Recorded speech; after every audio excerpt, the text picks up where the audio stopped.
Thanksgiving next week already, and food preparation, one of the most time-consuming, certainly, parts of the holiday.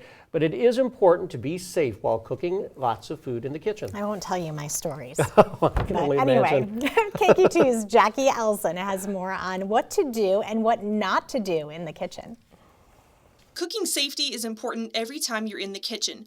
But Thanksgiving has more cooking fires than any other day of the year. The National Fire Protection Association says in 2019, fire departments responded to about 1,400 home cooking fires on Thanksgiving, and cooking caused 49% of all reported home fires and more than 42% of home fire injuries.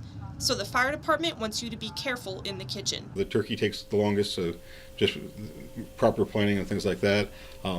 If you're using roasting pans and all that stuff, watch your electrical cords, make sure they don't overheat the electrical system. Frying turkeys is also extremely dangerous and results in fires and injuries. Hendrickson says you're better off baking the turkey in the oven. It's not as safe as baking them, of course, because you've got open flames and grease. And if you don't do it properly, the two get together and you can have a pretty large fire. But his number one piece of advice, paying attention. Basically, pay attention, because if you're cooking something on the top of the stove, stay in the room with it. Something could boil over, flare-ups, things like that.